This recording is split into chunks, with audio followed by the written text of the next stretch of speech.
Hey guys, welcome to my channel. I'm Karyna, if you haven't met me before, and I know you clicked on this video because it sounded controversial, but I just wanted to get your attention and tell you my story, which I was supposed to tell you like a long time ago, but I just wanted for it to finish the way it finished, so I could tell you everything about my experience opening a company on Amazon, why it didn't work out, what mistakes have I made, and what I would do differently, like other platforms, even if I go with Amazon, what I would change so I don't have to close the company at the end of the day. So I watched tons of videos on YouTube, over the internet, about how cool it is to have a company on Amazon, why you should start it for sure, etc., and how you're gonna make money while you're sleeping. First of all, let me tell you why people want to sell on Amazon and what's the concept. The concept of selling on Amazon, it's usually to find a product on a cheaper website like Alibaba or AliExpress in China, which is usually like a couple dollars, and then go to Amazon, create your listing with the same product and sell it 3 times more expensive, for example. An example of it could be a kitchen set, a simple kitchen set that you can get on Alibaba for $5, and then you can sell it on Amazon for, I don't know, $29. It's up to you how much you're gonna price it for.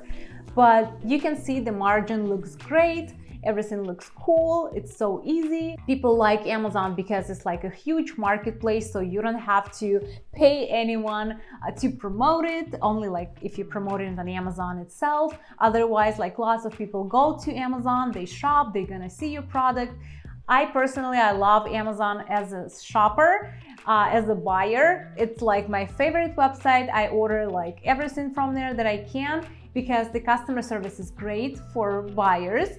It's like the best customer service, I guess, from all the online stores that I shopped at. The problem with this great customer service is that they get the money to refund you by charging those sellers, small sellers that sell on Amazon. Amazon doesn't spend their own money on it.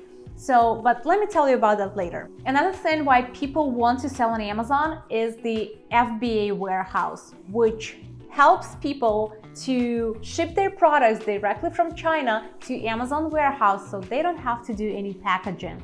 They just get the listing from China website, create it on Amazon, ship the products to Amazon warehouse, and then sell this item, and Amazon ships the item back to customers. So the idea, the concept itself sounds amazing. I love it. I love the drop shipping idea.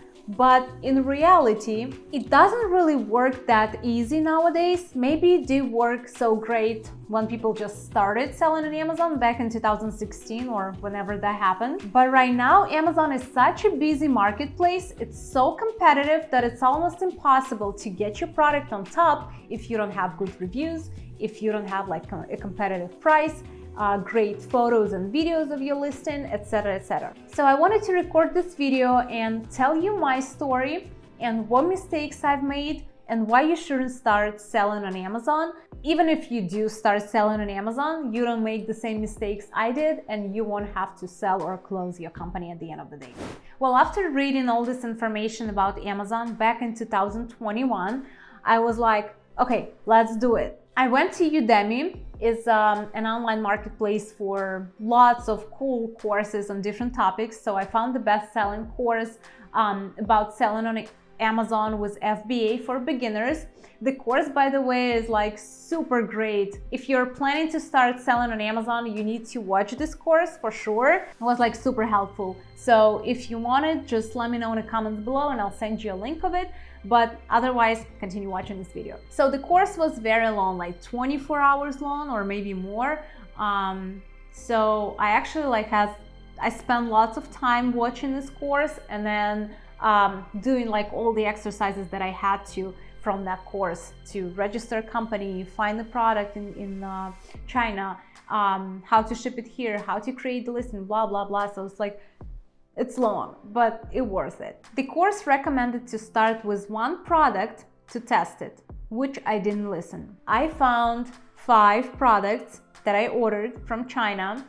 All of them were though in the category that was recommended, less than $100. As the teacher was explaining, $100 mark is psychologically an expensive product for regular consumers. So whatever is less than $100, they're not gonna be so picky about the quality, let's say. So I went with some of the products like backpacks, kitchen sets, colorful pencils, iPhone cases, what else was there? So like these small items, and then I found them on AliExpress.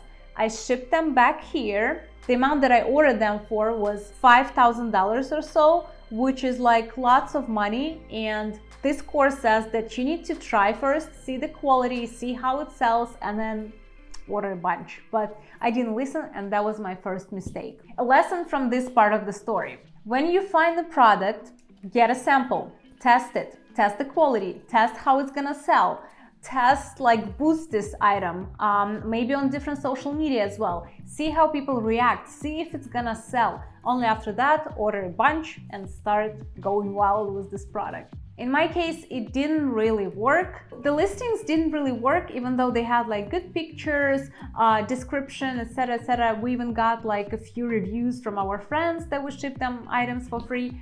But there were so many competitors. For example, iPhone cases, they had like 25,000 reviews, and here I am with my 5 reviews high. So no one really wanted to buy it, and yeah, I basically earned like $5,000 over the year, which I didn't have anything left, because you have to pay $40 Amazon seller fee if you have an account. Then you have to pay for FBA storage that Amazon has your products, and because I had lots of them, I had to spend lots of money on storing it. Then you have to pay to ship your items to Amazon FBA, and then if you want to get it back to your home, you also have to pay for it. And the last one, Amazon charges the fee from each transaction. So at the end of the day, there is not that much left. Unless your product is going wild and it sells like 100 products a day, then yes, of course, like with those small margins, you're gonna get to a good amount per day. But in my case, it was, let's say, 5,000 a year, which I had 0 left as of today. That's another lesson for you, to really check the numbers before you get the product, to see how much you're gonna spend on shipping, storage, fees, and interest that Amazon takes, the percentage from the sales. So you're gonna have some money left at the end of the day. What I would do right now, if I wanted to start the company again and sell online, I wouldn't go to Amazon. Maybe I would test some products, but I wouldn't really rely on it, because another thing which Amazon is really famous for is that I told you at the beginning, it's really great for its customers, right? So it has like amazing customer service, but not for the sellers. To speak with the Amazon representative when you're a seller, you have to file a case, put your phone number, request a callback, or wait like 24 to 48 hours before they respond back to you if there is an issue. Also, if for some reason, I know you've experienced this issue when you were a customer of Amazon, when you ordered a product and it didn't arrive, it says that it was delivered, but there is no package and they didn't take a picture of it next to your door as they usually do. So in this case, Amazon refunds you right away, right? You don't have to like fight with them, nothing. The item that you bought was not an Amazon item, but that was like a small business selling this item, as my business was on Amazon. They're gonna charge your business and refund to your customer, and it's like non-negotiable. And another thing is, Amazon can block you any second. They don't care about small businesses at all. If there is like I don't know, a negative review, complaint, they don't even check if it's legit. They can block your business anytime, and if that was like your only source of income, you're gonna lose all the money and all the income, apparently. So again, like what I would do if I wanted to start a business online and I didn't want to start it on Amazon, I would go with the following websites. I'm gonna tell them to you in a second. They're not so popular as Amazon, but you're gonna sell there. Like for example, Walmart.com. Walmart.com, the online platform, is actually huge. It's the biggest, I think, competitor of Amazon, because Walmart.com is cheaper, and they have the same cool things for sellers as Amazon does. For example, you can ship your products to Walmart warehouse, and then they're gonna ship it so you don't have to pack it. Walmart doesn't have so many sellers, so it's easier for you to start selling there than on Amazon. Then there is Shopify. If you want to create like a drop shipping business on a separate platform, and then you can market anywhere you want. There is Best Buy and Newegg if you want to sell something tech related, like electronics, for example. There is ASOS, Overstock, Rakuten, eBay, Etsy, Target, etc. There are lots of websites where you can sell online. Just check those websites, see their terms and conditions, see how the process goes. There are lots of videos on YouTube how to sell on each of those platforms. So just explore other options. You can also sell on social media like Facebook Marketplace, Instagram shopping, right? So there are really lots of things where you can sell, but I'm not telling you not to go on Amazon at all. You can try it, but like test the products before you go wild and buy lots of things as I did. So what happened at the end of the day was the company that I opened back in 2021. I closed the company and I sold my Amazon company to someone back in London. They purchased this for $300, but then I had to refund them back those $300 because it costed me $300 and something to ship the items back from the warehouse to my home.